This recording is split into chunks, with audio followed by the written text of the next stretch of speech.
Alhamdulillahi rabbil alamin wa bihi nasta'inu ala umuri dunya waddin wassalatu wassalamu ala asyrafil anbiya'i wal mursalin sayyidina wa maulana Muhammadin wa ala alihi wa sahbihi ajma'in amma ba'd subhanaka la ilma lana illa ma 'allamtana innaka antal alimul hakim wa tub 'alaina innaka antat tawwabur rahim rabbi shrah li sadri wa yassir li amri wahlul 'uqdatam min lisani yafqahu qawli amin ya rabbal alamin. Bapak Ibu para peserta mahasiswa kuliah syariah online, alhamdulillah kita sudah memasuki pada hari ketiga kuliah kita ini. Nah, sebelum kita memulai kajian kita, mari kita membaca basmalah dan berdoa terlebih dahulu agar diberikan oleh Allah ilmu yang bermanfaat dan juga semoga Allah memberikan ampunan bagi kita, juga kepada guru-guru kita, kepada orang tua kita dan kepada kaum muslimin muslimat. Bismillahirrahmanirrahim. Nah, pada hari ini tema kita adalah fikih muamalat. Ya, ini adalah mata kuliah yang insya Allah akan saya ampu selama 1 semester atau 6 bulan. Tentu Bapak-bapak, Ibu-ibu sudah mengenal saya ya. Apa ada yang belum mengenal nih? Insya Allah kenal semua ya. Nama saya Khairul Anam, asal dari Tegal, Jawa Tengah. Pendidikan saya pondok pesantren Al-Hikmah Brebes, kemudian di Mesir, kemudian di Win Syarif Hidayatullah. Nah, pada hari ini insya Allah tema kita adalah fikih jual beli. Ya, fikih jual beli atau fiqhul buyu'. Nah, kenapa kita harus mempelajari fikih jual beli atau secara umum kita harus mempelajari tentang fikih muamalat.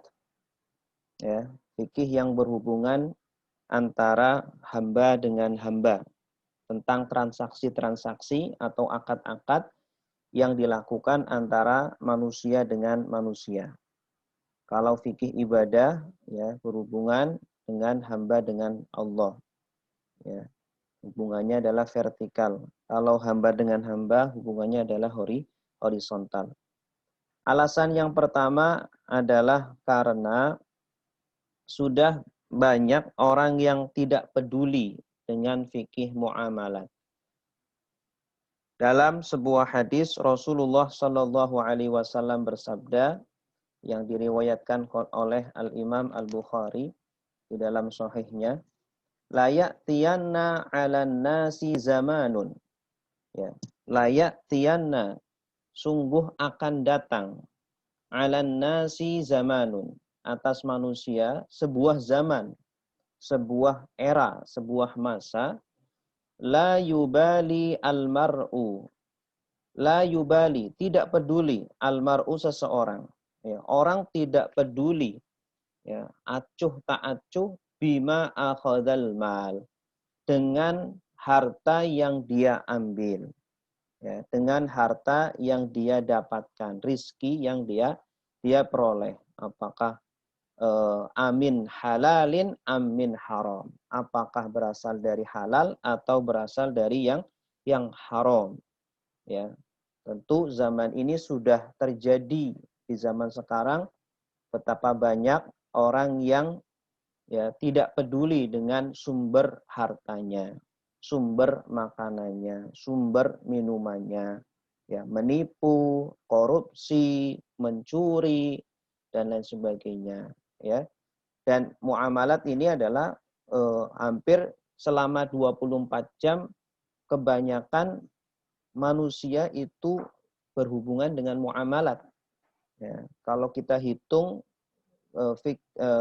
berhubungan dengan ibadah hanya beberapa menit saja. Sholat sumpama setiap sholat kita sholat sumpama 10 menit. 10 dikali 5 berarti 50. 50 menit belum ada satu jam. Itu pun kalau sholat. Nah, sedangkan muamalat rata-rata orang itu akan langsung bersentuhan dengan muamalat, fikih muamalat, ya, selama 24 jam, ya minimal 8 jam lah selama dia bekerja. Itu pasti akan berhubungan dengan muamalat. Dan di akhir zaman kelak, ya, Rasulullah sudah prediksi akan banyak orang yang tidak peduli dengan harta yang dia peroleh. Ya. Tidak peduli tersebut entah apakah karena dia tidak mau untuk belajar, tidak mau tentang fikih muamalat, ya, sebagaimana di dalam sebuah hadis Rasulullah Shallallahu Alaihi Wasallam ya bersabda, ta'isa abdud dinar wa abdud dirham wa abdul khamisah. Celakalah hambanya dinar, ya, hambanya rupiah, hambanya dolar, dan celakalah hambanya dirham, dan celakalah hambanya pakaian. Ya, seluruh waktunya, ya, 24 jam yang difikirkan di kepalanya hanyalah harta, hanyalah uang, dinar, dirham, rupiah, dolar, ya, dan pakaian, makanan dan lain sebagainya. Nauzubillahi min dzalik. Kemudian juga Rasulullah atau Imam Ali radhiyallahu anhu berkata, "Manit tajara qabla an yatafaqqah." Ya.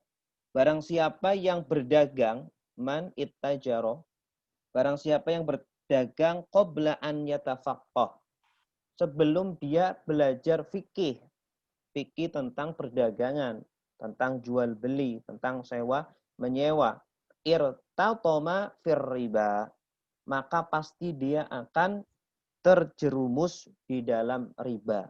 Ya, tahu atau tidak tahu, mau atau tidak mau, pasti dia akan terjerumus di dalam riba karena dia tidak punya ilmunya, ya.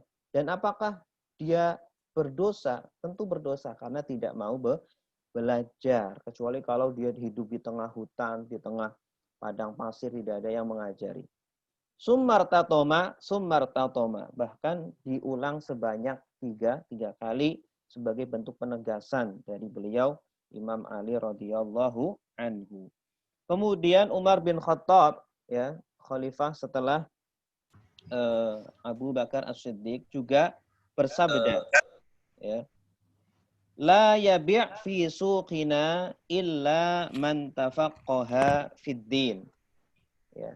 La yabi' fi suqina illa man tafaqqaha fid din. Dilarang berjual di pasar kami orang yang tidak paham dalam urusan agama. Ya. Jadi Umar bin Khattab itu sangat tegas terhadap para pedagang yang belum paham tentang fikih jual beli.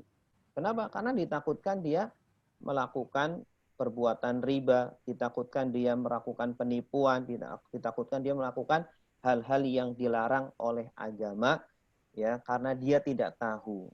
Sedangkan kita lihat orang yang sudah tahu saja banyak yang melanggar, apalagi kalau tidak tahu. Nah, jadi why yang pertama, alasan yang pertama kenapa kita harus belajar fikih muamalat, karena banyak orang yang tidak peduli sehingga ditakutkan akan terjatuh di dalam riba atau di dalam hal-hal yang dilarang di dalam agama. Kemudian yang kedua, belajar fikih muamalat ini merupakan ketika kita belajar fikih muamalat akan menjaga diri kita dari harta yang haram, ya, menjaga diri kita dari harta yang haram. Dan harta yang haram ini adalah sebab kemaksiatan.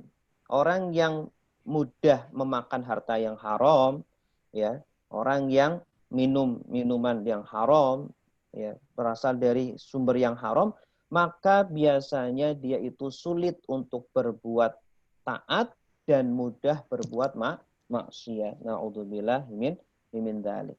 Ya, sebagaimana di dalam sebuah ayat surah Al-Mu'minun ayat 51 Allah berfirman, ya ayyuhar rusulu kulu minat tayyibati wa'malu sholiha inni bima ta'maluna alim. Ya, wahai para rasul, makanlah kalian dari makanan-makanan yang halal dan baik dan berbuat solehlah. Berbuat amal solehlah. Nah, di situ sebagian mufasir menjelaskan kenapa setelah diperintahkan makan makanan yang halal dan baik, kemudian diperintahkan berbuat amal soleh. Karena ada kaitan, ada kaitan antara keduanya. Ketika kita sumber makanan dan minumannya berasal dari yang halal, maka insya Allah akan mudah digunakan untuk ketaatan. Sebaliknya, kalau berasal dari yang haram, maka sulit untuk melakukan ketaatan. Itu. Kemudian juga harta yang haram ini menjadi sebab tertolaknya doa dan amalan. Ya, doa dan amalan. Dalam sebuah hadis Rasulullah setelah menyebutkan ayat tadi, beliau bersabda, "Tsumma dzakara ar-rajula yutilus safara as'as aghbar yamuddu yadayhi ilas sama." Rasul menceritakan, ya, dahulu itu ada orang yang menempuh perjalanan jauh, ya, bajunya lusuh, bajunya berdebu, ya, bajunya ya baju sangat sederhana, orang dalam perjalanan jauh, ya. Summa yamuddu yadaihi. Kemudian dia berdoa kepada Allah Subhanahu wa taala. Mengangkat kedua tangannya, mengucapkan, "Ya Rob, ya Rob, ya Allah beri aku makan, ya Allah beri aku minum, ya Allah kabulkan doaku, ya Allah, ya Allah." Minta berbagai macam permintaan kepada Allah Subhanahu wa taala. Namun Allah tidak mengabulkan, ya. Kenapa? Wa mat'amuhu haram, makanannya haram. Wa mashrabuhu haram, ternyata dia minum, ya, tidak menjaga dari minum-minuman yang haram. Makanannya juga, wa malbasuhu haram, bajunya juga haram. Wa ghudhiya bil haram, dia diberi makanan dari yang haram. Fa anna yustajabulah, bagaimana bisa diijabah doanya? Ya, padahal dia dalam kondisi safar. Safar itu salah satu sebab dikabulkannya doa. Makanya kalau kita sedang safar, dianjurkan untuk banyak berdoa karena lebih mudah untuk diijabah oleh Allah. Kemudian dia juga dalam kondisi sederhana, dalam kondisi tidak sedang bermewah-mewahan, ya, pakaiannya lusuh, ya. Padahal itu adalah sebab dikabulkannya doa. Kemudian juga dia mengucapkan ya Rob, ya, salah satu, ya, nama Allah, Rob, ya, menyebut nama Allah. Nah, ini juga salah satu sebab dikabulkannya doa, menyebutkan Asmaul Husnanya Allah. Ternyata tidak diijabah gara-gara apa? Gara-gara makanan atau minuman atau bajunya berasal dari yang haram. Nauzubillahi min dzalik. Kemudian yang terakhir adalah ancaman neraka. Orang yang tidak menjaga dirinya dari harta yang haram, maka Rasulullah ancam dengan neraka. Dalam sebuah hadis riwayat Imam Ahmad dalam musnadnya, beliau bersabda, "Kullu lahmin nabata min suhtin fannaru aula bih."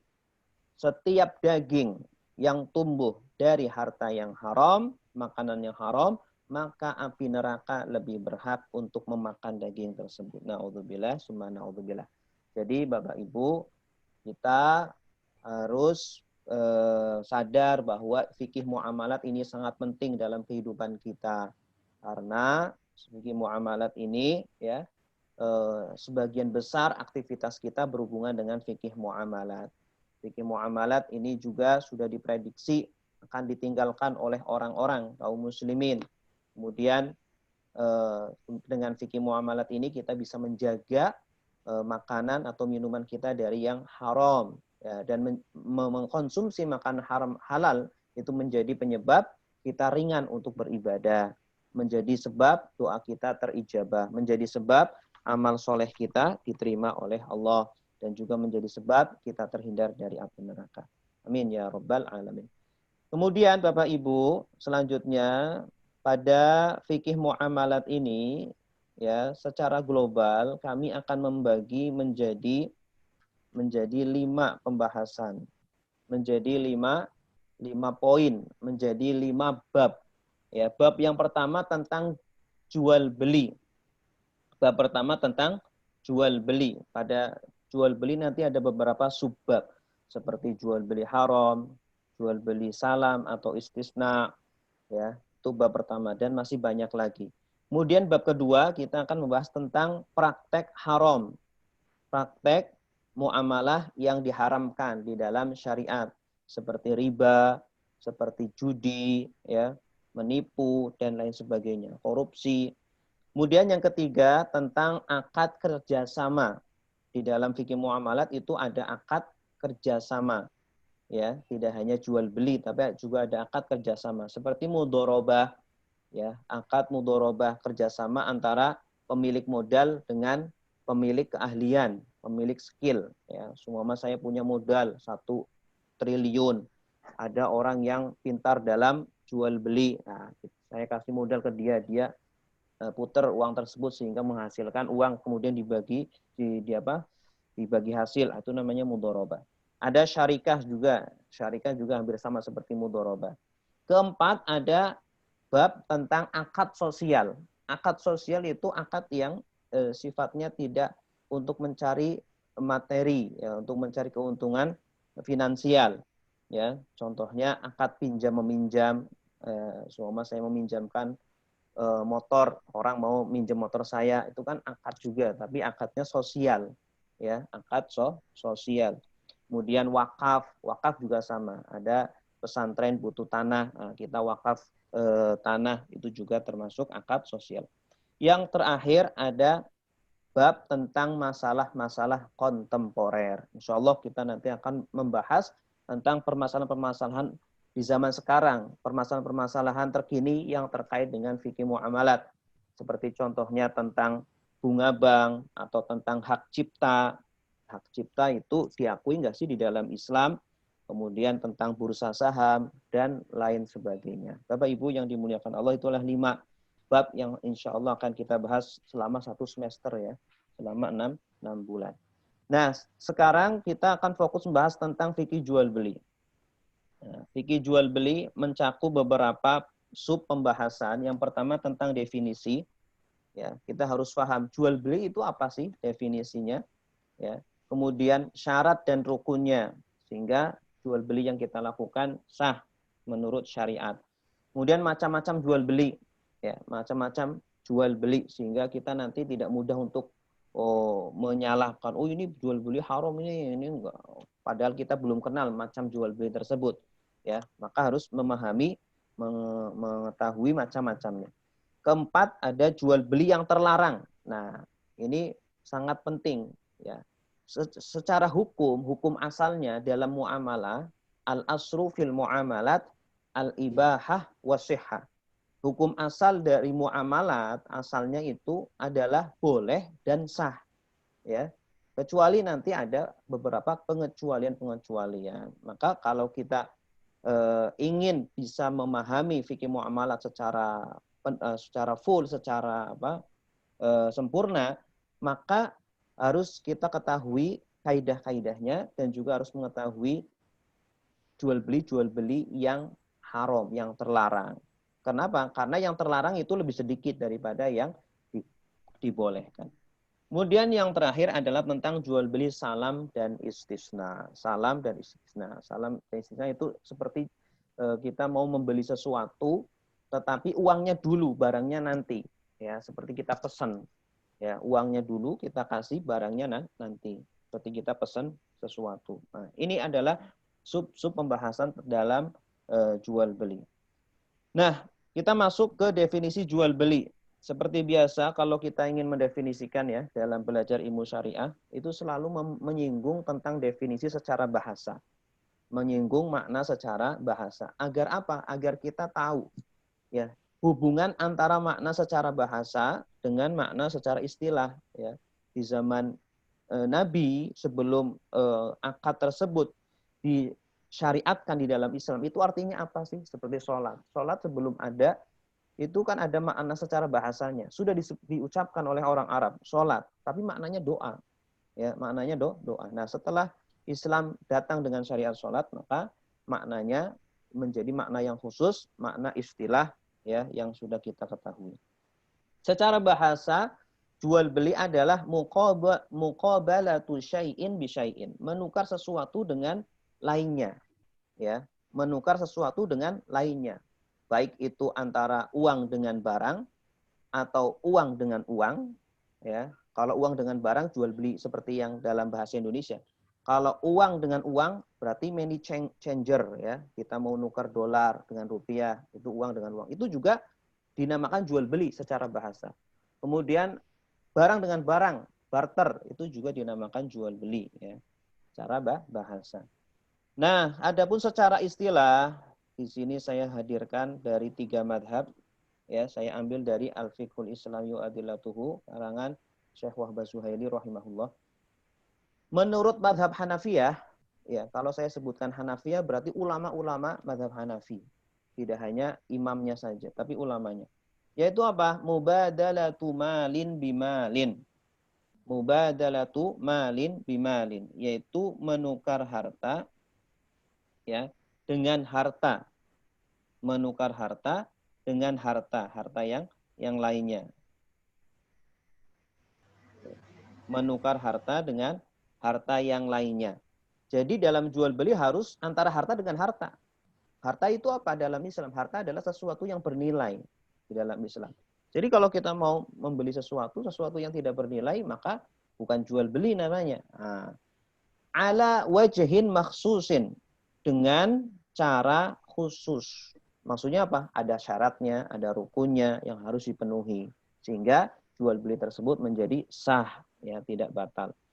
Menurut mazhab Syafi'iyah, Imam An-Nawawi dalam kitabnya Al-Majmu' Syarah Muhadzab, beliau mengatakan muqabalatu malin bimalin, menukar harta dengan harta. Tamlikan, sebagai pemindahan kepemilikan, ya. Ketika kita menukarkan harta kita, uang semua, kepada tukang sayur, nih saya kasih 10.000.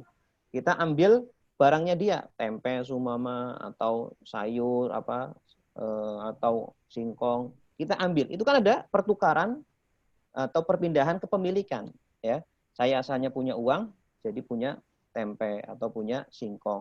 Si tukang sayur asalnya punya singkong, jadi punya uang. Nah, itu namanya perpindahan kepemilikan, ya. Karena tujuan jual beli adalah agar berpindahnya kepemilikan. Menurut ulama Hanabilah, Hambali mengatakan bahwa jual beli adalah mubadalatu al-mal bil mal, tamlikan wa tamallukan, yaitu menukar harta dengan harta, ya, tamlikan untuk memiliki, wa tamallukan dan dimiliki. Hampir sama seperti definisi dari mazhab Asy-Syafi'iyah. Ya, dari 3 mazhab ini saya perhatikan itu definisinya itu sama, ya. Tidak ada perbedaan, hanya berbeda dari segi lafadznya saja, dari segi redaksinya saja, tapi pada intinya jual beli adalah pertukaran harta dengan harta, ya, untuk menghasilkan perpindahan kepemilikan dengan cara yang khusus, ya, dengan syarat dan ketentuan yang berlaku di dalam syariat. Itulah definisi dari jual beli. Baik Bapak Ibu, selanjutnya pensyariatan. Nah, jual beli ini di dalam Islam itu disyariatkan atau tidak sih? Ya, boleh atau tidak sih jual beli? Jual beli tentu boleh. Hukumnya adalah mubah, ya. Kalau kita ditanya, apa hukumnya ini, apa hukumnya itu, atau kita nanya kepada Ustadz, Ustadz, apa hukumnya A, apa hukumnya B, maka jawabannya tidak akan lepas dari 5 hal. Wajib, haram, makruh, ya, sunnah, dan mubah. Apa hukumnya jual beli? Ya, hukum asalnya adalah mubah, ya. Hukum asalnya adalah mubah, kecuali kalau, ya, nanti ada kriteria-kriteria tertentu. Dalilnya apa? Wa halallahul bai'a al-ayah. Ya, ini potongan ayat saja. Surah Al-Baqarah ayat 275. Wa ahallallahu al-bai'a, dan Allah menghalalkan jual beli, ya. Wa harramar riba selanjutnya, dan mengharamkan riba. Ini. Jadi halal. Halal artinya mubah, sama, ya, berarti jual beli halal. Kedua, hadis su'ilan Nabi sallallahu alaihi wasallam, Nabi ditanya, ayyul kasbi atyab, pekerjaan apa yang paling baik? Ya, pekerjaan apa yang paling baik? Apakah berdagang, apakah eh, apa namanya bertani, apakah dokter atau apa? Kata Rasulullah, amalur rajuli biyadihi. Amarul rajuli biyadihi. Pekerjaan seseorang dengan tangannya, ya. Bikin kerajinan dijual, ya. Bikin makanan dijual. Itu kata beliau. Wa kullu bai'in mabrurin, dan setiap jual beli yang baik, mabrur, yang baik. Yang baik itu yang seperti apa? Yang sesuai dengan syarat dan rukunnya, sesuai dengan syarat dan ketentuannya, dan juga dengan adab-adabnya jual beli. Ya, adabnya jual beli apa? Ya, diantaranya jual beli apa? Dengan jujur, tidak menutup-nutupi, ya, terbuka, transparan dan lain sebagainya. Dan secara ijma, ijma artinya kesepakatan seluruh ulama, ya, dari zaman Nabi sampai zaman sekarang tidak ada satu ulama pun yang mengatakan jual beli adalah haram. Maka dinyatakan, diputuskan bahwa jual beli adalah hukumnya mubah. Selanjutnya, rukun jual beli. Nah, ini. Rukun jual beli terjadi perselisihan ulama. Madhab yang pertama adalah madhab Hanafiyah. Madhab ulama Hanafiyah. Beliau berpendapat bahwa rukun jual beli itu hanya ada dua, yaitu ijab dan qabul. Hanya ijab dan qabul. Ijab itu apa? Ijab adalah al-fi'lu ad-dalu 'ala ridha. Ya, pekerjaan yang menunjukkan kepada keridhaan. Baik itu ucapan, kalau pekerjaan berarti kan bisa ucapan, bisa perbuatan. Ya. Al-fi'lu ad-dalu 'ala ridha. Perbuatan yang menunjukkan ridha pada pertukaran kepemilikan. Ya, min qaulin aw fi'lin, baik dengan ucapan atau pekerjaan. Ya, contohnya saya datang ke pedagang. Bang, ini berapa? Ini 5.000. Oke, saya beli, Bang. Ya, oke. Ini saya jual. Nah, itu saya beli, saya jual, itu namanya apa? Itu ijab dan qabul. Ya, yang pertama diucapkan namanya ijab, yang kedua namanya qabul. Sama seperti ketika nikah, ya. Wali perempuan mengatakan zawajtuka angkahtuka bi ibnati ila akhirih, yaitu namanya ijab. Nah, ketika laki-lakinya, pengantin laki-lakinya mengucapkan qabil tu nikaha wa tazwijaha, ya, saya terima nikahnya fulana binti fulana. Itu namanya qabul. Qabul itu menerima, ya. Nah, menurut Hanafiyah itu rukunnya cuma dua, ijab dan qabul. Sedangkan menurut jumhur, rukunnya itu ada 6. Ya, walaupun nanti sebenarnya ini perselisihan ini hanya perselisihan redaksi saja. Sebenarnya sama saja. Ya. Menurut jumhur rukunnya ada 6. Pertama ijab qabul, pertama dan kedua ijab qabul, ketiga dan keempat penjual dan pembeli.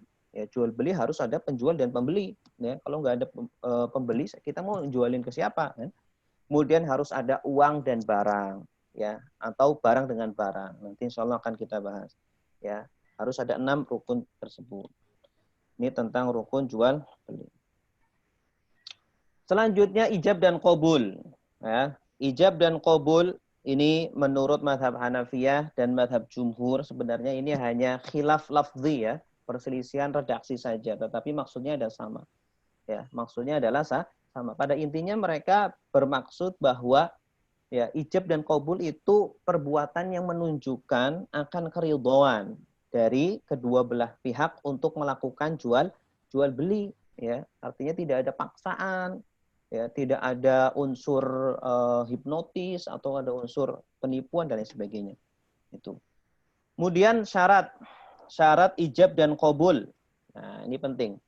Ijab qabul syaratnya pertama harus satu majelis, dalam satu tempat. Tidak boleh kita di sini kemudian saya jual sepatu saya, kemudian yang qabul di sana 10 km ke depan. Ya, itu kan nggak bisa, ya.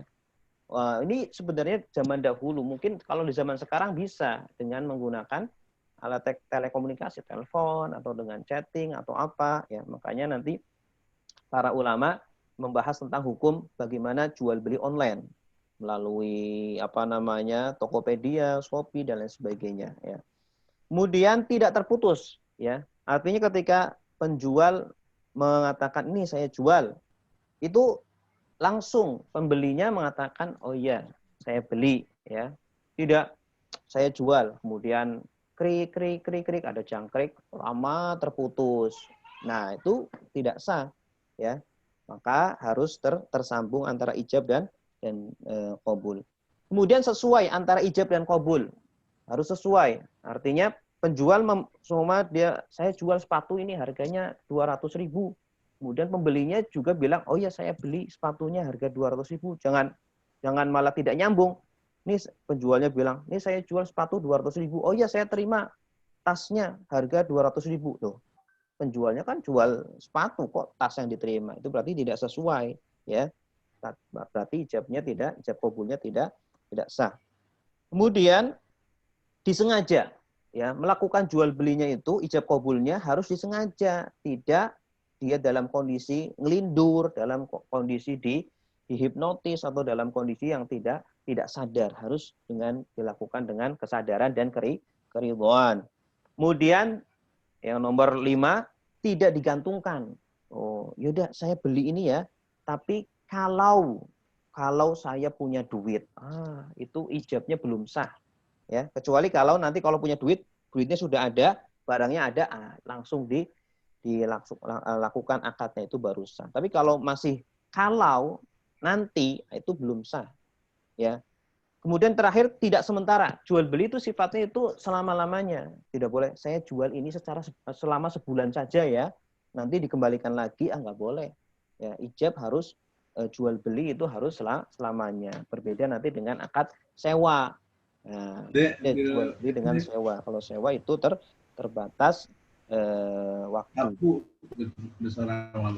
Baik, selanjutnya adalah rukun syarat-syarat yang berhubungan dengan rukun penjual dan pembeli. Penjual dan pembeli ini pertama syaratnya harus berakal. Tidak boleh dia gila, tidak boleh dia itu dalam kondisi mabok. Kemudian mumayyiz, setidaknya mumayyiz minimal, tidak harus baligh. Mumayyiz itu apa? Anak kecil yang sudah bisa membedakan antara yang baik dan buruk. Ya, dia bisa membedakan ini 100.000, ini 50.000. Dia tahu. Itu namanya mumayyiz, walaupun belum baligh. Ketiga, dia ridho. Penjual pembeli itu melakukannya ridho, tidak terpaksa, ya, tapi atas kerelaan dari hatinya.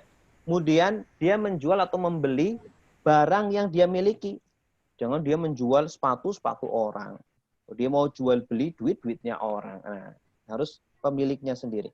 Kemudian yang terakhir, dia harus beragama Islam tapi pada benda-benda tertentu. Contohnya Al-Quran. Dia mau menjual Al-Quran, tapi yang mau beli ternyata orang kafir harbi. Kafir harbi itu kafir yang memerangi umat Islam. Ya, kalau beli Al-Quran kemungkinan akan diinjek-injek, akan dipipisin. Itu kan bahaya. Maka dalam rangka menjaga Al-Quran tidak boleh kita menjual barang seperti itu, Al-Quran atau kitab-kitab agama, ya. Gitu. Kemudian selanjutnya syarat-syarat yang berkaitan dengan barang atau uang. Yang pertama, harus diketahui jelas dan kadarnya. Kita mau jual sesuatu, harganya harus jelas. Ya, barang yang akan dijual juga harus jelas. Ini speknya seperti apa? Ya, ukurannya berapa, beratnya berapa, dan sebagainya. Dimiliki, ya, barang atau uang yang akan kita transaksikan itu dimiliki oleh kita. Jangan jual barang milik orang lain. Kemudian yang ketiga, bisa diserahkan. Ya, bisa diserahkan. Maksudnya gimana? Nih, saya mau jual burung. Mana burungnya? Itu masih terbang di langit itu. Duitnya mana? Ini, sini, 100.000. Burungnya gimana? Kamu ambil sendiri. Itu nggak boleh. Ya, jual beli harus sesuatu yang bisa diserahkan. Terus bisa dimanfaatkan. Barang yang bisa dimanfaatkan. Nah, contohnya barang yang tidak dimanfaatkan apa ya? Ya, barang yang nggak ada manfaatnya. Nah, itu. Kemudian yang kelima, suci. Ya, barang tersebut harus suci. Makanya tidak boleh menjual darah, ya, atau menjual kotoran, ya, atau menjual pipis dan sebagainya.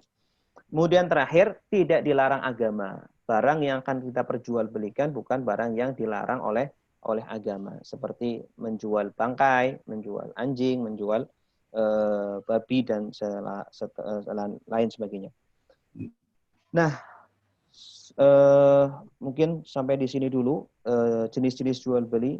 Karena waktu sudah cukup lama ya, Bapak Ibu. Mohon maaf terlalu lama.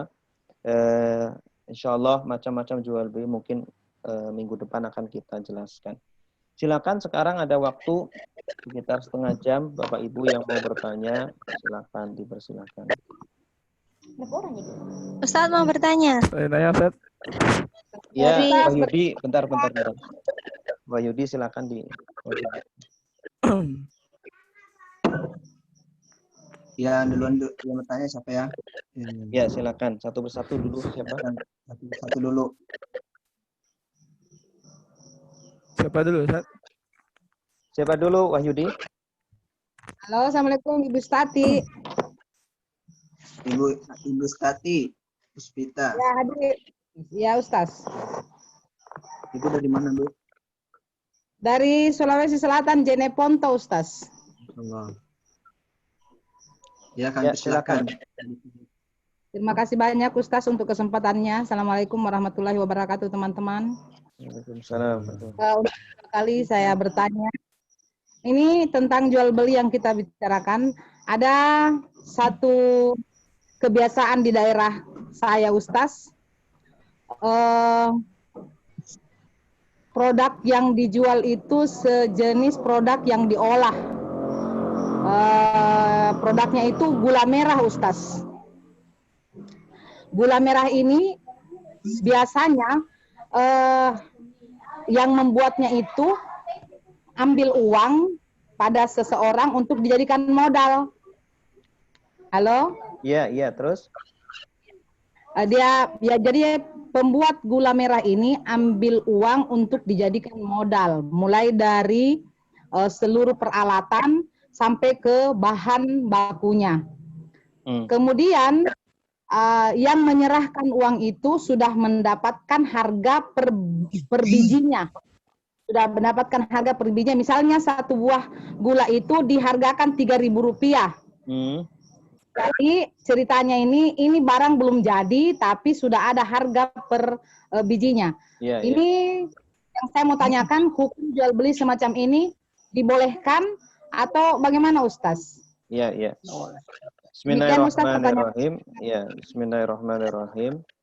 Jadi ada semacam pabrik mungkin ya, pembuat gula merah. Dia untuk membuat gula merah membutuhkan modal sehingga meminjam ke orang lain, ya, meminjam ke orang lain. Kemudian ada pembeli ya, berarti ada 3 orang. Pembeli dia mau membeli gula merah tersebut, tetapi sebelum jadi ya sudah dihargai ya, benar ya Bu ya? Ya, Ustaz, ya, seperti 3.000 seumpama ya. Di dalam Islam itu dibolehkan saja. Jual beli yang semacam itu bolehkan saja, asalkan ya kriteria atau spek dari barang yang akan diperjualbelikan itu sudah jelas, sudah diketahui. Ya, pembelinya itu tahu, oh ini biasa beli di orang tersebut, beli gula merah, ya kayak ginilah kualitasnya, besarnya segini, beratnya segini, ya, harganya segini, sudah tahu lah, sudah tahu speknya, ya. Maka dia boleh pesen lah istilahnya, pesen boleh. Uangnya bagaimana? Uangnya boleh sekarang, boleh duluan sebelum barangnya diterima, atau nanti juga boleh, ya. Kalau uangnya diserahkan dahulu, barangnya nanti, itu namanya akad jual beli salam namanya. Jual beli salam. Kalau uangnya nanti, ketika barangnya sudah ada, baru dia menyerahkan uangnya, itu namanya jual beli biasa, ya. Namanya jual beli biasa. Seperti itu, Bu. Jadi selagi jelas uangnya berapa, harganya maksudnya, harganya berapa jelas, kemudian barangnya juga jelas, speknya seperti apa, ya, kalau bisa waktunya juga jelas, maka dibolehkan saja jual beli semacam itu, ya, selagi bukan barang-barang yang diharamkan, ya. Pada intinya Islam itu memerintahkan kita untuk melakukan jual beli pada hal-hal yang jelas, tidak mengandung unsur ketidakjelasan atau gharar, tidak mengandung riba, tidak mengandung bahaya dan lain sebagainya. Wallahu a'lam bishawab. Ya. Terima kasih banyak, Ustaz. Ya. Assalamualaikum warahmatullahi wabarakatuh. Waalaikumsalam. Waalaikumsalam warahmatullahi wabarakatuh. Silakan. Pertanyaan selanjutnya dari Saya Ustad. Saya Ustaz. Saya mau tanya Pak. Satu-satu sebutkan nama dan asal.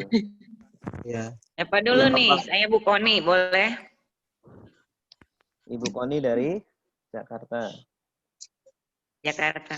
Ustad gini Tad, Hmm. berhubung saya ada di Jakarta, terus saya punya hasil bumi di kampung.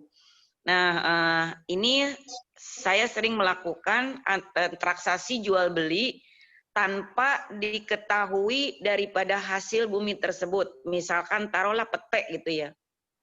Nah, itu si pembelinya itu hanya cukup dengan telepon ke saya. Terus terjadilah transaksi itu jual beli tanpa saya ngelihat fisik daripada hasilnya tersebut, petek tersebut. Itu menurut hukum jual belinya gimana Tad? Kalau saya lihat tadi dari syaratnya itu kan harus ada satu majelis gitu loh Tad. Nah, jadi itu sah apa enggak Tad? Ya, Apa bismillah. salah yang saya lakukan? Terima kasih. Bismillahirrahmanirrahim. Ya, alhamdulillah Ibu Koni ikut kuliah syariah ini ya. Jadi Alhamdulillah jual ya. beli yang semacam itu biasanya di kampung-kampung disebut dengan jual beli sistem ijon. Jual beli sistem ijon. Kemungkinan seperti itu. Jual beli sistem ijon itu bagaimana? Ya. Jadi seumpama ada orang yang menanam padi. Ya, padinya baru ditanam nih. Baru umur paling berapa minggu atau berapa bulan. Masih hijau-hijau lah, belum kuning. Kemudian datang pembeli, tengkulak biasanya. Pak, dia bilang ke petaninya, Pak ini sawah padi 1 hektar, saya beli ya. Ya, berapa? Kan belum ketahui kan, itu nanti berapa padinya berapa kintal atau berapa ton. Udah, saya borong aja 10 juta. Nih, duitnya cash langsung. Nah, sedangkan belum diketahui ya padinya berapa kilo, berapa kintal. Nah, uangnya sih diketahui, kalau harganya diketahui, tapi barangnya tidak diketahui. Nah, itu menabrak syarat tadi, syarat barang yang akan diperjualbelikan di antara syaratnya harus diketahui kadarnya, kualitasnya, seperti itu. Itu namanya jual beli ijon ya, kalau di kampung-kampung itu banyak. Dan tidak hanya pada padi, boleh mungkin petek, boleh mangga, boleh bawang, boleh apalah, biasanya itu hasil tani, seperti itu. Jadi nanti Ibu Koni selanjutnya kalau bisa bilang ke pembelinya itu, Bapak boleh silakan beli petek, tapi tolong ditimbang peteknya berapa kilo, berapa kintal, kemudian dihargai 1 kilonya berapa. Nah, kalau sudah ditimbang kilo, kemudian ketemu harganya berapa, udah silakan dijual beli. Ya, tidak kemudian kita terima beres, udah pokoknya peteknya sudah diambil sama pembeli, duitnya sekian. Nah, itu nggak bisa. Ya, itu termasuk jual beli yang ada unsur ketidakjelasan yang dilarang oleh syariat. Ya. Wallahu a'lam bishawab gitu. Ya, tapi Ustadz mohon maaf. Kalau di kampung itu kan sistemnya per pohon ya tadi ya. Kalau taruhlah yang tadi petek sudah berbuah, memang kayak saya jual setelah berbuah, terus udah kelihatan buahnya seperti apa gitu ya kan. Baru terjadilah transaksi gitu loh Tad. Iya, tapi kan belum ditimbang kan? Tetap aja masuk ke situ. Sudah ditimbang belum?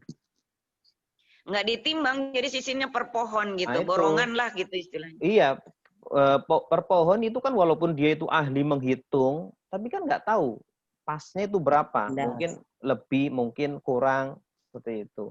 Apalagi kan yang namanya pembeli tengkulak seperti itu kan kadang kan nakal juga. Dia memperkirakan sebenarnya sih 1 kintal, tapi bilangnya, oh ini cuma 50 kilo. Kan bisa juga seperti itu. Makanya Islam itu tidak menginginkan adanya kerugian baik pada pembeli atau penjual agar kita tidak tertipu seperti itu. Wallahu a'lam bishawab. Oh, gitu ya. Iya. Ya, Saya baik nyambung Ustaz, dengan Bu terima Koni, kasih ya Ustaz. Tad. Ya. Iya, sama-sama. Nyambung dengan Bu Koni, Ustaz. Assalamualaikum, Ibu Siti Julaiha. Julaiha dari Ya, Jakarta. dari Jakarta, ya. Hmm. Nyambung tadi dengan Bu Koni, kalau dengan sistem bagi hasil seperti apa ya? Oh, dengan sistem bagi hasil ada nanti namanya musakoh, ada akad musakoh. Akad musakoh itu apa? Sako itu sako yaski istisqo. Kita kan sering mendengar surat istisqo. Artinya mengairi. Jadi ada kerjasama antara pemilik kebun, ya semua kebun petek semua dan antara petani yang nggak punya sawah, Pak Ustaz. sawah. Nah, Iya. petaninya ini dia kerjanya cuma nyiramin itu, memelihara sawah, nyiramin, mupukin apa gitulah ya. Nah, yang punya sawah ya cuma duduk aja di rumah, duduk manis, nanti tiap bulan atau tiap 3 bulan dapat ini. Itu namanya akad musakoh. Ya, di dalam Islam hukumnya mubah, boleh asalkan jelas ya keuntungannya. Semua 50-50 ya. Semua 50-50. Kemudian nanti pupuk dari siapa, biaya ini dari siapa sudah jelas supaya tidak terjadi keributan. Itu dibolehkan. Boleh seperti itu kalau menggunakan akad musakoh. Wallahu a'lam. Ustaz, alhamdulillah. Halo Pak, Selanjutnya, saya mau bertanya. satu-satu dulu ya. Satu-satu, Bu. Saya mau bertanya. Ibu siapa? Ibu Tita, Pak, Bu? Bu Tita Sari Dari dari Jakarta. Ini Pak, misalnya kita beli hewan ternak ya, Iya. misalnya lah domba atau kambing. Nanti kita beli di peternak, kemudian nanti setelah besar dan dijual, terus kan keuntungannya dibagi 2. Apakah Antara siapa nih? antara peternak dan saya yang beli peternak itu? Iya. Terus pertanyaannya apakah halal apabila misalnya kita ada kerjasama misalnya bagi keuntungan 50-50 gitu. Iya. Terus tapi kita nggak tahu tuh harganya misalnya bisa aja kan harganya direkayasa. Tapi ya mungkin kalau kita seujun ya Pak ya nggak tahu. Tapi kita percaya aja. Itu bagaimana hukumnya Pak? Apakah halal apa gimana Pak? Bismillahirrahmanirrahim. Itu aja. Jadi itu Makasih. masuk akad kerjasama, Bu ya. Jadi ibu bekerja sama dengan peternak, ya. Ibu kerjasama dengan peternak. Nah, kerjasama tersebut ya nanti bisa masuk pada mudorobah, ya kerjasama. Ibu punya modal, nanti orangnya itu punya keahlian untuk mereka mengelola mengelola itu ya. Nah, mengurusnya lah. Asalkan ada kejelasan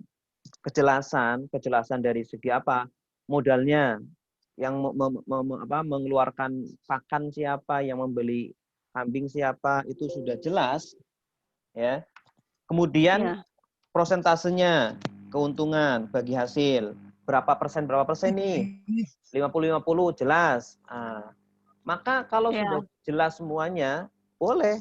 Nah, seumpama tukang peternaknya ini bohong, seumpama harga kambing sebenarnya dia jual 2,5 juta, tapi bilangnya cuma dijual 2 juta, dia bohong. 2 juta. Akadnya tetap sah, cuma peternaknya itu berdosa karena menipu. Oh gitu. Kalau sudah jelas. Iya, jadi kita tuh percaya aja Pak. Iya. Makanya kalau bisa Ibu bertanya ini seperti harganya berapa ini. Kalau ternyata sudah jelas dia ternyata berbohong, menipu, maka dia tanggung dosanya. Kita insya Allah tidak berdosa. Kita mazlum. Kita malah dizolimi. Gitu. Tapi ininya kerjasamanya halal ya, halal. Apa maksudnya mudorobah ya? Mudorobah. Iya. Bisa juga bukan akad kerjasama, tapi akad jasa. Akad jasa bagaimana? Itu ijarah namanya. Ibu minta jasanya peternak itu untuk mengasuh kambing itu. Nah, tapi bedanya apa? Kalau akad jasa itu dia dibayar per bulan seumpama dengan gaji tertentu, bukan berdasarkan keuntungan. Jadi kalau keuntungan kan kalau rugi ya ditanggung bersama, kalau untung ya dinikmati bersama. Tapi kalau jasa, ya, seumpama rugi, kita harus tetap membayar orang tersebut. Seumpama, Oh gitu. alhamdulillah kambingnya pada mati ya, itu orang si peternaknya itu harus dibayar. Seumpama setiap bulan harus dibayar 2 juta, harus dibayar 2 juta walaupun kambingnya pada mati. Itu. Ya. Tapi bagusnya yang mana ya Pak? Yang tadi itu yang Ya, 50-50 kalau itu aja ya? bagusnya sih ya, menurut Jadi saya kita sih yang nggak ngasih jasa 50-50. lagi. Iya, karena dalam Iya. sebuah hadis kan Allah Resikonya akan, kecil ya. karena dalam sebuah hadis dalam sebuah hadis Rasulullah kan bersabda, ya, yang kurang lebih artinya Allah memberkahi kepada 2 orang yang berserikat atau bekerja sama selagi belum berkhianat salah satunya. Ya, insyaallah kalau Iya. kita mengadakan kerjasama itu kalau nggak ada yang berkhianat, Allah akan memberkahi. Allah akan menjadi orang ketiganya. Tuh, Allah alam. Iya. Iya. Iya. Terima kasih Pak. Iya, sama-sama. Saudara, Selanjutnya, Ibu, Ya, Ustaz. siapa ini? Bapak coba laki-laki. Muhammad Ridho, Pak. Ya, Bapak Muhammad Ridho. Dari Ini dari Maninjau, Ustaz. Maninjau, ya. Terus Ini pertanyaannya ada banyak sebenarnya, Ustaz. Maksimalnya berapa nih, Ustaz? maksimalnya gantian. jangan satu aja, satu. Pilih yang paling penting. Satu aja, pilih yang paling penting. Nanti sisanya japri boleh. Oke. Di kampung ini kan banyak ini, Ustaz. Sistem pagang gadai, Ustaz. Apa? Sistem pagang gadai. Jadi ibaratnya ada sawah misalnya kan. Sawah digadai ke orang, terus orang yang menerima gadai itu memanfaatkan sawah itu sampai nanti uangnya bisa dibayarkan lagi, Ustaz. Dan ini kan banyak ustadz-ustadz yang menyampaikan ini termasuk haram katanya. Dan ada usulan ketika itu dari salah seorang ustadz itu, akadnya dirubah kata dia, jangan jadi gadai tapi jadi jual beli katanya. Cuman jual belinya semacam jual beli bersyarat, Ustaz. Misalnya saya punya sawah misalnya, terus karena saya butuh uang, saya jual sawah saya ke Ustadz 5 juta misalkan, dengan syarat nanti kalau saya punya uang lagi 5 juta, sawah tadi saya beli lagi gitu. Nah, sedangkan tadi di syarat jual beli ada sifatnya tidak sementara gitu. Apa akad yang seperti ini dibolehkan atau tidak? Satu lagi Ustaz, 2 pertanyaan ya Ustaz ya. Satu aja, Sekarang satu aja ini. Satu aja. Satu aja ini aja sulit pertanyaannya nih. Oke, syukran Ustaz. Ya, Assalamualaikum. afwan. Nah, gadai yang semacam itu memang di dalam ketentuan syariah itu ya, ketika kita menggadaikan sesuatu, maka orang yang menerima gadai itu tidak boleh memanfaatkan barang yang kita gadaikan kecuali sebatas ongkos pemeliharaan. Ya, umpama kita menerima gadai kuda, umpama. Nah, kuda tersebut kan diambil sama orang yang menerima gadai, kan ditaruh di kandang atau apa. Itu kan butuh apa? Kasih makan, kasih minum, kasih perawatan. Nah, boleh nggak dia manfaatin kuda tersebut? Boleh memanfaatkan sebatas untuk pembiayaan itu. Ya, umpama diambil susunya atau diambil ya apa namanya, yang bisa dimanfaatkan untuk pembiayaan kuda tersebut. Makanya di bank syariah itu ada namanya gadai emas. Ya, kita naruh emas di bank. Ya, bank tersebut itu kan ketika menyimpan emas kan butuh tempat ya. Maka kita bank syariah biasanya menerapkan ongkos sewa. Ongkos sewa. Ya, ongkos sewa untuk apa? Untuk itu emas. Nah, itu dibolehkan mengambil sebatas ongkos saja. Tapi kalau memanfaatkan yang seperti tadi, sawah, padahal kan sawah tidak butuh perawatan ya. Tidak butuh perawatan. Lagian yang namanya barang gadai itu tidak harus diserahkan kepada orang yang kita hutangi ya. Seperti itu. Nah, kalau ternyata dia memanfaatkan, maka itu sebenarnya tidak boleh. Termasuk kullu qardin jarra naf'an. Setiap hutang yang menarik keuntungan. Ya, kita menghutangi sesuatu, tapi yang memberikan hutang itu akan dapat keuntungan-keuntungan. Sama seperti riba akhirnya nanti. Kita utang 1 juta, kembaliinnya harus 1,5 juta. Nah, kita utang 1 juta, tapi nanti kita bisa mengelola sawahnya. Sawahnya akhirnya kan dapat keuntungan semua dapat 1 juta juga. Nah, jadi kan ada kullu qardin jarra naf'an. Nah, bagaimana hukumnya kalau sumama akadnya diganti dengan jual beli seperti tadi? Kalau jual beli seperti tadi, yaitu jual beli bersyarat, nanti kalau sudah ini harus dikembalikan lagi. Secara hukum asal tidak boleh juga, karena hukum asal dari jual beli itu adalah abadan, untuk selama-lamanya, tidak muakkotan, tidak sementara, ya. Cuma kalau hanya sekedar janji, kalau janji saja saya kira dibolehkan, karena beda ya antara akad dengan janji. Wa'dun dengan akadun itu beda. Tapi nanti konsekuensinya bagaimana? Kalau janji itu secara hukum syariat, secara hukum transaksi ya di dunia itu kalau dilanggar tidak membatalkan akad tersebut, tapi dia dapat dosa. Ya. Jadi dia berdosa tapi akadnya sah. Paham nggak? Jadi seumpama sawahnya itu dijual kepada pemberi hutang. Setelah diberikan, nanti janji 1 tahun kemudian nanti harus dijual lagi ke peminjam. Ternyata 1 tahun lagi dia nggak jual, dia mengingkari janjinya. Secara akad, ya sah aja jual beli hutang tadi pertama, jual beli pertama itu sah. Tapi secara moral atau secara hukum akhirat dia itu berdosa karena telah melanggar janji, salah satu tanda-tanda orang munafik seperti itu ya.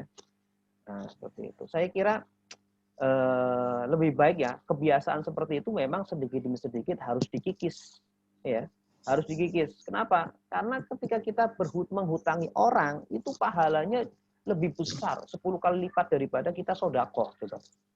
Orang sodako kan mungkin kita kasih sodako dia nggak butuh. Kita kira butuh, ya ternyata nggak butuh. Tapi kalau orang hutang itu pasti sedang butuh ya. 90% orang berhutang itu karena kebutuhan ya, kebutuhan pokok, bukan karena untuk mabok, bukan karena untuk foya-foya. Kebanyakan itu untuk kebutuhan pokok. Wallahu a'lam bishawab. Ya, kami persilakan Bapak Yadi dari Depok. Ya, silakan Pak Yadi. Ya. Assalamualaikum Ustaz. Waalaikumsalam warahmatullahi wabarakatuh. Tadi Ustaz membahas sedikit tentang wakaf ya. Jadi saya suka ngajar atau menemanin ya yang suka ngaji gitu, yang sudah sepuh. Nah, beliau menitipkan kepada saya uang beberapa juta. Untuk apa? Untuk diwakafkan katanya. Urus aja katanya wakaf ini. Cuma beliau sampaikan yang penting saya nggak tahu gitu ini kemana-kemananya.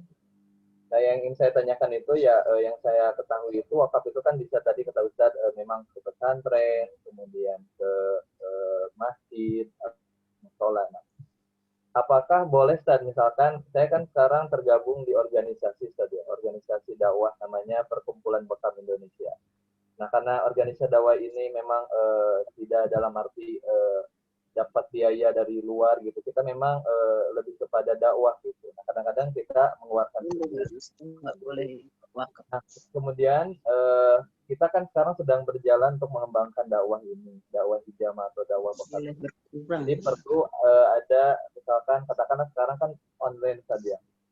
Apakah mungkin kita belikan sebatang apakah ini untuk HP atau untuk kamera atau sebagainya, intinya mungkin nanti disepakati oleh teman-teman. Wakaf itu apakah boleh dengan benda dan benda itu digunakan untuk dakwah lagi. Nah, maksudnya itu apakah boleh saja? Artinya yang diberikan ke pesantren ada juga, kemudian ke pembangunan masjid juga ada. Nah, yang saya tanyakan itu karena saya tergabung di organisasi dan saya mungkin paham bahwa organisasi ini juga perlu adanya semacam misalkan untuk menunjang dakwah hijamah. Salah satunya mungkin sekarang kan lebih banyak online gitu saja. Apakah boleh untuk kebutuhan organisasi dakwah ini mengembangkan dakwah hijamah gitu? Mungkin itu aja Ustaz. Baik, bismillah. Bismillahirrahmanirrahim. wakaf itu ya ada dua macam.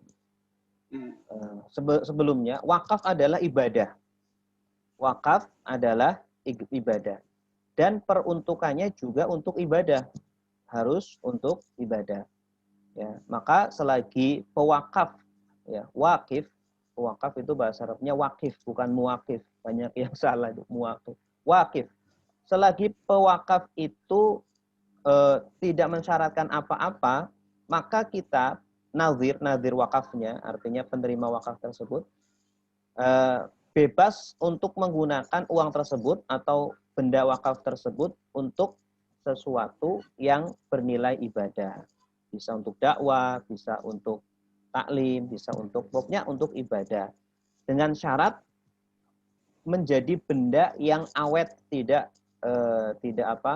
habis dimakan, diminum, atau tidak sekali habis gitu ya. Syaratnya wakaf itu harus benda yang awet. Contohnya apa? Keramik, tanah, atau kipas angin, AC, HP, bisa juga komputer. Itu kan awet, barang yang awet. Tapi kalau sesuatu yang sekali konsumsi, contohnya makanan, minuman, ya, itu atau kertas, itu bukan wakaf, itu sedekah biasa, seperti itu. Nah, jadi kalau ada orang wakaf dengan uang, maka kita lihat apakah dia mensyaratkan atau tidak. Ini tolong wakaf untuk masjid ya. Oh, kalau dia mensyaratkan berarti khusus untuk masjid saja, ya, untuk kepentingan masjid, seumpama untuk untuk taklimnya, atau untuk sejadahnya, atau untuk ini. Atau ini tolong wakaf untuk fakir miskin ya. Ya udah, berarti untuk fakir miskin. Apakah itu untuk membuat rumah fakir miskin atau panti jompo. Nah, itu seperti itu. Jadi wakaf itu ya pertama harus bernilai ibadah, ya, dan ada dua jenis, ada yang wakaf umum, ada juga wakaf yang sudah dibatasi oleh wakif tersebut. Kalau sudah dibatasi, maka kita tidak boleh, seorang nazir tidak boleh keluar dari batasan-batasan tersebut. Kalau keluar, ya kita sebagai nazir maka tidak amanah namanya. Seperti itu. Wallahu a'lam bishawab. Selanjutnya kami persilahkan Ibu Mas Maranti Khairunisa dari Bekasi. Assalamualaikum warahmatullahi wabarakatuh. Saya Ranti dari Bekasi. Saya mau bertanya terkait tadi syarat jual beli kan harus ada barang yang dimiliki. Nah, bagaimana kalau untuk dropship, Ustadz? Jadi tidak memiliki barang, ya kita seperti mengiklankan, terus si penjualnya nanti yang akan mengirim ke pembelinya langsung.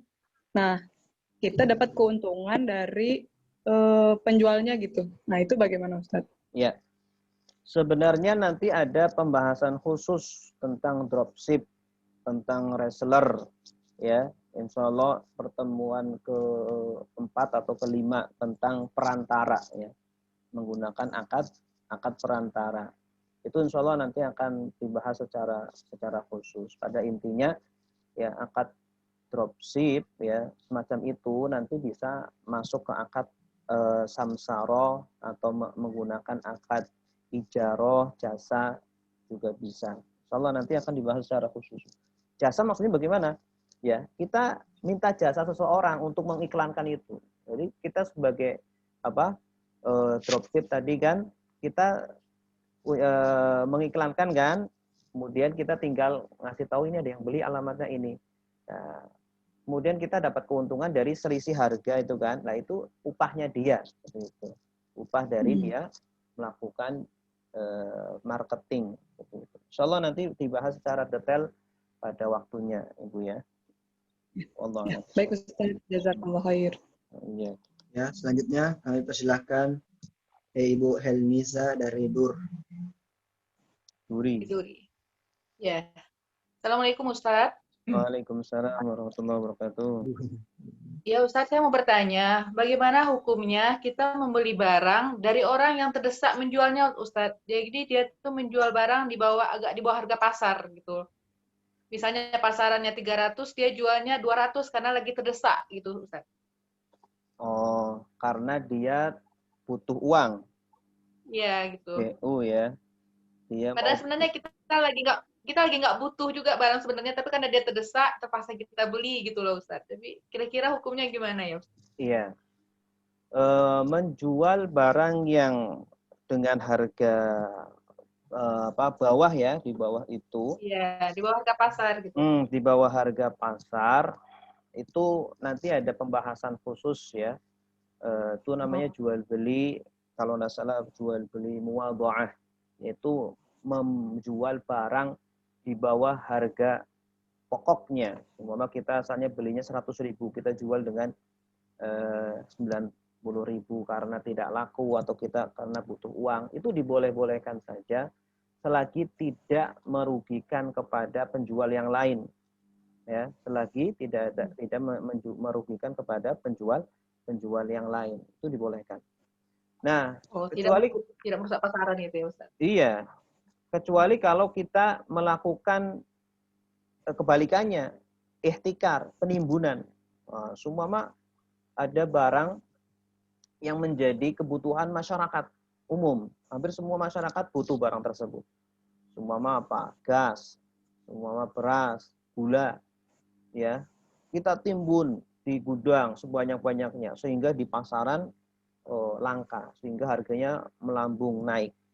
Kita jual dengan harga yang tinggi, itu namanya ihtikar. Ya, itu namanya penimbunan. Nah, itu diharamkan oleh Rasulullah Shallallahu Alaihi Wasallam. Kalau seperti tadi, saya kira dibolehkan saja ya, karena ada keridhaan antara penjual dan juga pembelinya, seperti itu. Dia sedang butuh ya. Wallahu a'lam bishawab. Iya. Ya, makasih Ustaz. Sama-sama. Terus silakan. Bisa waktu masih ada 5 menit dari Ibu Hikmah. Dari mana Ibu Hikmah? Ya, Nam Ustaz, insya Allah izin bertanya tentang ini Ustaz, tentang akad jual beli dua harga. Misalnya harga cash dengan harga cicil. Apakah yang dimaksud akad dua harga itu seperti itu, atau misalnya apa namanya? Mohon penjelasannya Ustaz. Iya. Tentang yang diharamkan tentang menjual dengan dua harga, yang dimaksud yang seperti apa? Dalam sebuah hadis, bismillah, dalam sebuah hadis Rasulullah sabda, naha Rasulullah SAW an bai'ataini fi bai'at. Ya, au kama qala. Rasulullah bersabda, Rasulullah melarang jual beli dua akad dalam satu akad, atau dua jual beli dalam satu jual beli. Maksudnya apa? Nah, di sini memang para ulama berselisih pendapat maksud dari jual beli tersebut. Ada yang mengatakan menjual dengan dua harga. Ya, ini harga cash harganya 1 juta. Harga cicil harganya 2 juta. Itu kan dua harga ya. Ada yang mengatakan seperti itu, tapi pendapat ini lemah. Ya. Jadi menjual satu barang dengan dua harga itu dibolehkan selagi jelas harganya. Ya, selagi jelas harganya. Artinya dan jelas pilihannya. Yang dijatuhkan itu yang mana? Yang dia itu mau ngambil yang mana? Semua pembeli datang, Pak, saya mau beli motor. Ya, silakan. Mana? Ini 15 juta. Cash ya, cash. Boleh cicil nggak? Boleh, tapi harganya 20 juta. Kemudian pembelinya itu bilang, ya udah saya ambil cicil aja 20 juta. Nah, itu boleh, silakan. Seperti itu. Atau dia ngambil, udahlah saya ngambil cash ini. Duit ada nih 15 juta, kasih 15 juta. Itu juga boleh. Karena harganya jelas. Ya, harganya 15 juta atau 20 juta. Dan keputusannya jelas. Oh, saya ngambil yang cash atau saya ngambil yang kredit. Itu jelas. Kecuali kalau dia datang kemudian harganya cash 15 juta, kalau kredit 20 juta, kemudian yaudah saya beli. Tapi dia nggak menentukan yang mana. Belum jelas. Nah, maka itu yang tidak diperbolehkan. Ya, karena ada unsur ketidakjelasan. Itu maksud dari melarang, Rasulullah melarang dua jual beli dalam satu jual beli atau dua harga dalam satu barang atau satu produk. Wallahu a'lam bishawab. Bagaimana tentang ini Ustaz, tentang sistem KPO? Misalnya membayar duluan, berarti pembeli sendiri yang menanam modal pada barang tersebut. Pre-order. Nah, Ustaz, karena ada yang mengatakan bahwa tidak dibolehkan. Bagaimana pendapat Ustaz tentang pre-order itu masuk pada akad salam. Akad salam. Akad salam itu apa? Jual beli salam itu apa? Yaitu kita bayar dulu uangnya, barangnya nanti. Ya, syaratnya apa?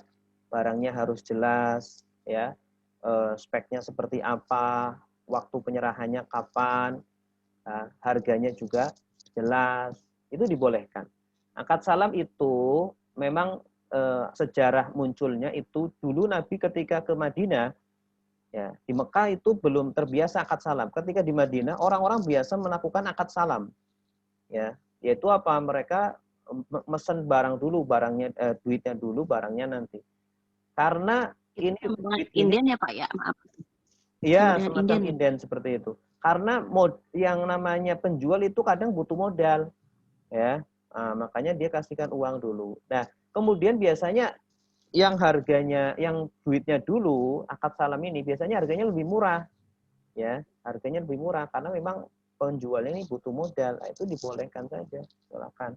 Ya, pada intinya itu jelas speknya seperti apa, harganya berapa, kapan waktu penyerahannya. Itu insya Allah nanti kita bahas secara detail tentang akad salam pada pertemuan ketiga insya Allah. Mohon Ustaz, jazakallahu khair. Oh, iya. Waktunya udah sampai Ustaz, apakah lanjut atau bagaimana? Ini sudah sampai ya 10:30 ya Bapak Ibu. Terima kasih atas waktunya dan atas perhatiannya. Insya Allah kita akan lanjutkan besok, pertemuan besok itu hari Kamis bersama Ustadz Ahmad Budiman. Kita akan membahas lebih seru insya Allah, fikih waris, ya. Nah, bagi Bapak Ibu yang masih punya pertanyaan belum tersampaikan, boleh nanti japri saya di WA, ya, japri. Insya Allah kalau saya ada waktu saya jawab, kalau saya tahu saya jawab, kalau nggak tahu ya tanya Ustadz yang lebih pintar, ya. Allah. Nah, sebelum kita akhiri, mungkin ibu-ibu ada yang baru datang, ya. Ada yang baru datang.